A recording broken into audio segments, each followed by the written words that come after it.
I met Pedro Santiago, the DoorDash guy, the DoorDash channel in LA. And he's a hell of a nice guy. We had a good chat. I love his message. He's very spiritual. He knows how to tap into the universe, right? I think that's very important that we don't lose that connection to the universe. And he goes out there and hustles and he builds a brand around DoorDash and then he gets deactivated, right? And of course I'm going to jump in. Of course other YouTubers are going to jump in and say, hey, what happened? What's next? Right? So, Pedro, you have nothing to worry about. Nothing. Zero. Right? Pedro has nothing to worry about, because if you just look at how many subscribers he managed to get into his channel, that basically says you have value. Whatever you are telling the people, they are listening and they are subscribing. And Pedro is the type of guy that can go in 20 directions. My only advice, well, I have two pieces of advice is not even a word, 2 pieces of advice. I'm really tired, I haven't had my coffee yet. And yesterday I worked from 5 a.m. in the morning till 12 midnight. Made $1,300, not too bad, right? So the one thing is, never admit or in a channel or think that, okay, you deactivated me because I did this and this and this. You just give them ammunition, right? Why Pedro was deactivated? Maybe it was over that one person he called out because he doesn't like shitty customers. I totally get it. But the companies don't disclose the last name, right? He may have come across an individual that pissed him off, that triggered him, that happened to put her last name, and she just happened to be in one of the videos. But that's not a reason for deactivation by DoorDash or by Uber if you have one of their customers' names in the channel, because if you ultimately stand before a judge, hey, Uber and DoorDash make it very clear they don't list the riders or the person who's ordering's full name and last name. In our platforms, the drivers, all of our details, all of our photos, background check, everything is there. But it's rather vague and wishy-washy when it comes to people ordering or people riding in our cars. So it's an easy case to make that you can't go by that information. Based on hundreds and thousands of examples of fictitious names, emojis, he didn't make any mistake. I think it's something else. I think Tony Zhu is a little bit of an edgy, little prima donna, sort of a little drama queen. I think he is. I spoke to him once, Tony Zhu, and he made a little bit of a sarcastic comment towards me. I just think he has he's got all the money in the world, but he's this little guy who thinks he's bigger than life. And if anybody out there is like trashing him or calling him names, he likes to retaliate. That's just my personal opinion. And maybe you just had a pissed insider within the headquarters DoorDash channel that said, we could stick it to him. But don't worry. He's already talking about Walmart Spark. My advice to Pedro, with his presence, with his personality, go out and do what Jeff did. Go out and get yourself a big black SUV. Pedro, let me send you my private chauffeur course. It's below. Just hit me up in an email, Pedro. Hopefully you get to watch the video. I'll send you a free code. It'll have the word Pedro in and then something, which is just unique to him. Sign up. Just read about it, learn it, just open your mind. And in the video, what resonated in this video said, this happened for a reason. And everything in life happens for a reason. The universe takes care of you for reasons. It'll shake you awake at times. And if you don't see the signals and you keep on down the same path of destruction, you lose. But the universe always takes care of you, always sends you messages, always looking out for you.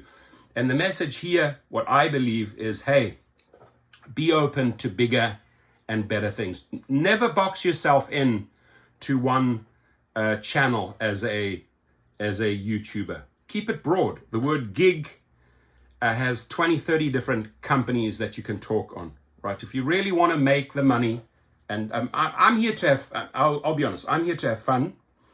I'm here to make money. I'm here to build relationships. And I'm here to build my other businesses. That I give you 4 reasons straight up from the Rideshare Professor why I do YouTube. And I make a lot of money. I make a lot of money on my courses. They pay a lot of money through marketing. I get to lease out my 58 vehicles nonstop. I have another 30 classic cars in Van Nuys and here that I get to build out, spend the money on, get another business going. It's all about business, and he's all about business. So this is not going to be difficult for Pedro at all to plug in 2-3 new elements, and boom, you'll see his subscribership go from whatever 70 to 100,000, for example. I don't know his exact numbers. I do believe he just recently surpassed the Rideshare Professor's channel subscribers, which is awesome. That's fantastic news. My main channel, I don't know, I think I'm sitting on about 76,000, but I have 6 other channels with a combined 8,500 videos. I don't know if anybody else out there has actually made 8,500 videos. I make a lot of videos and I do them quick. I don't spend much time. Some of the videos are edited, so I guess he'll spend a little bit of time pushing it out, but he puts thought into his videos. He puts direction into his videos. He's always helping. He's always reaching out. He's a family man, speaks highly of his kids and his wife. To me, he's a good guy, all round a good guy. And, us YouTubers, we all have a bit of an ego. You sort of have to have a little bit of an ego if you want to grow this space. And you got to be a little bit of a chatterbox and a loudmouth. I think I'm a loudmouth, but it's the way you talk to people. It's the way you treat people. It's the way how you connect with people, right? Mutual respect, building relationships, helping each other out, being good, having integrity, following through, right? These are all messages we try to get through as YouTubers, and we make these relationships with you, our friends, our subscribers. We grow with you. It's almost like an extended family. I see my subscribers in my various channels as my extended gig family, right? They'll come to me if they need help, or if they need a protest pushed, or if they need a GoFundMe. I'm always here. And like him, like others, we'll advocate for drivers.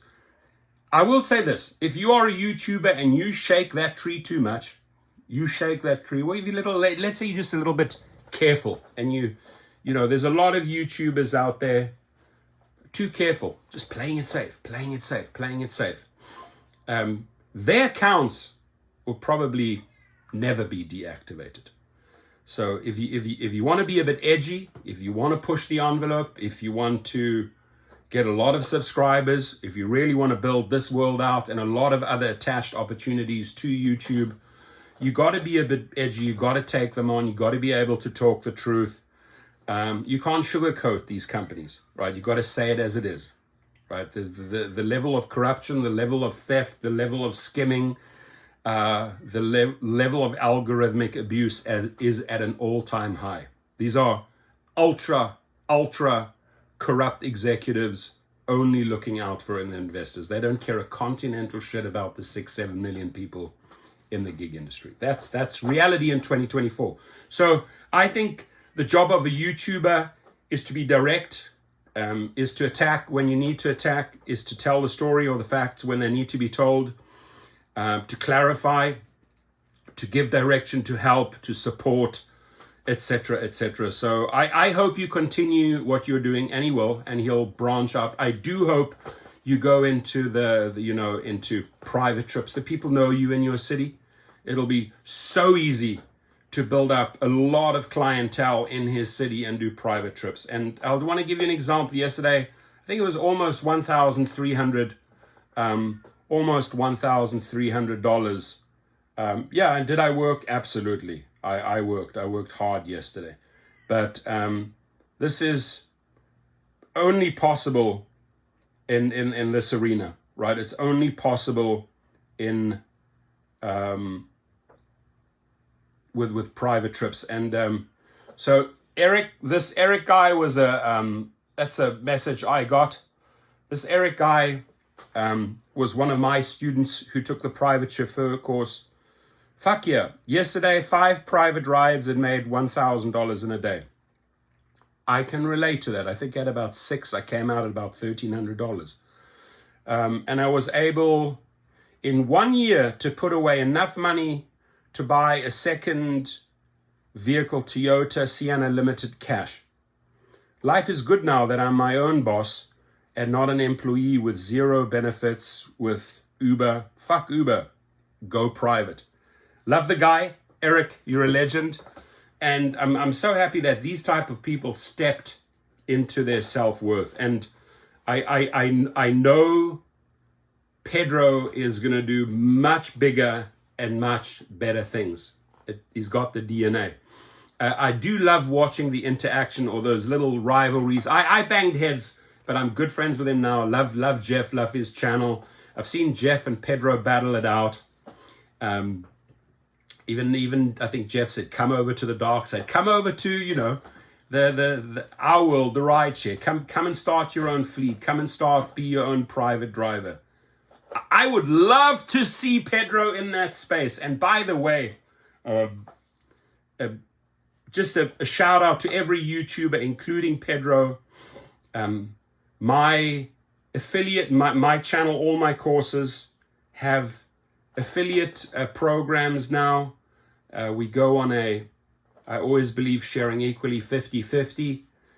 So if you want to become an affiliate of Gig Rocket and you have a channel or you have a following, I'd love to see my affiliate codes in Pedro's newly branded channel. And he said today he's going to drop the word DoorDash. I'm pretty sure he will within 24 hours. But the companies don't care, because I tell you why the companies don't care if they deactivate a YouTuber. I'll tell you why they don't care, because they use the YouTuber's channel. That's where it's where he makes a ton of money. They run their ads. You will see Uber ads. You will see Lyft ads. You will see DoorDash ads in his channel, in my channel. And that's several $1,000s each month from Google. You get a check. He knows about it. Harry knows about it. Jeff knows about it. I know about it. You get your check. In fact, the check lands today. They all get paid by Google today. Today is the 21st. That's when you get paid by Google, on the 21st. So I'm telling you right now, amazing things are, he's great. He's a showman. He knows how to sell the story. So good for him that he was deactivated. Move on. Now, if you want to get back on the platform, Pedro, again, my team, I have a team of paralegals, and I have perfected the deactivated to reactivated, mean back on the platform. I've perfected that process. It's a 21-day process. And my team, my companies make these gig companies pay. It cost them millions and millions and millions of dollars in settlements, right? So if you want to go after them in your state, get your small claims going and push it forward. I'll help you. I'll do it pro bono. I'll have my team do the appeal letter for you, the legal letter, send it out on behalf of Pedro. It's an invite. I've just given him a free code to my private chauffeur course, and I've given him a free appeals process if he wants it. And my people will support you along the journey in the 21 days right up to filing helping you file your papers, your small claims for your damages. Could be 5, could be 10,000 in his state. But he would win it. And why would he win it? Because they are too vague. They are too unprofessional with all these dubious names. You just have to hold up 6, 7 fake names that appear by riders or people ordering food. You just have to hold up 5 or 6 different fake emojis, not real pictures. So Your Honor, if that name's there, how do I know it's a real name? Uber, DoorDash say they don't list the last name of any rider, of any person ordering food. So that could be some made up BS name. And I just happened to put it out there. I've put many of those fake names out in the videos. Wasn't deactivated over that. So I don't really think that's the real reason. And I know I'm speaking for way too long, but I hope you and I get to have a chat. Don't stop, go marching forward. He said, yes, I was deactivated by DoorDash. How it happened. How it happened, I disagree with that part, because you actually went out and gave them the ammunition to contact you the next day. They may have had a whole different reason for deactivating you, but going public and saying this is why they deactivated me, you don't know why they deactivated. They didn't give you. They contacted them the next day. DoorDash response. See, this is 1 day ago, and this is 13 hours ago. So they only responded to what you put out there. Yes, you are right. We did deactivate you over that. You don't go out and give them the ammunition. Never. What you will need if you've been deactivated is a statement, right? Don't make up BS stuff, right? So the one guy writes me, true story, no names mentioned, writes me this long, I never take drugs, I never smoke. I said, okay, good. Did they make you do a LabCorp, a drug test? You'll be fine. You'll be good. Wrote it in his message. I never. Comes back 24 hours. Oh, they found cannabis in my bloodstream. But I was not under the influence. I wasn't while I was driving. Doesn't matter, dude. You come out in a bold statement and say, I never do. Doesn't matter if it's recreational drugs or drugs. You had that in your system. The LabCorp picked it up. Do you think you have a chance before a judge? Oh, no, I may have eaten some gummies 10 days ago. Or I may have smoked a joint. No, if it's in your system, it's your system. It detected it. Like if you'd done this weeks ago, it would be out your system. So nothing wrong. Nothing wrong with people taking marijuana or cannabis. But if you're a private driver, or if you're trying to keep your rideshare account, probably not a good idea to be, even if it's just recreational drugs, and not occasionally, fairly often, it's going to show up in your bloodstream. And it showed up in his LabCorp results. So I said, hey, look, the statement that you sent me, I've never done drugs or alcohol, is completely false. I don't want to, and I cannot represent you based on a lie. And I wouldn't represent the person. But all the real wrongful deactivations, ladies and gentlemen, this may very well have been a wrongful deactivation. And he may really have a case, right? If you were wrongfully deactivated, if it's he says, she says, other guy wrote me this morning, she said I looked at her in a sexual way. What is looking at someone in a sexual way? Is it like this? Oh, you hard? Or... No words, just a way. Come on. Go. You could push it all the way before the judge. You get your account back, right? If that person doesn't show up and test, and then if you have something recorded where the guy says, hey, come back to my house, switch off, blah, blah, blah. Yeah, that constitutes harassment. But looking at someone, so there's so many cases you can fight. 90% of the cases you can fight, and they are wrongful because they are fabricated stories by writers. This is a fabricated bullshit story by an angry person, maybe, that he delivered some food to, who's trying to throw him under the bus. Could very well be a wrongful deactivation. Don't go out and say that, yeah, I know why I was deactivated and I was rightfully deactivated. No, you were not rightfully deactivated. You have all these fake and bullshit names. She could have been one of those many fake bullshit names. So this is an easy case, Pedro. Just saying. Just get a little creative. But I'm excited to hear what the next response, the next move is, the next name. Keep it broad. Keep it broad. I even boxed myself too much in under Rideshare. Right, I've branched off into so many other directions, but I should have kept it maybe a little generic, maybe gig world or gig life, right? I call myself Rideshare Professor.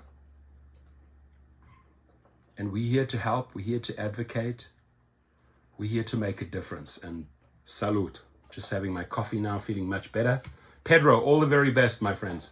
I just chit-chatted for 20 minutes. I hope we can jump on the phone. You have an affiliate link if you need it to any of the courses. You have my help, my free help if you need it with my paralegal team. And you also have my help if you want the private chauffeur course. 300 minutes, we'll gladly send it over.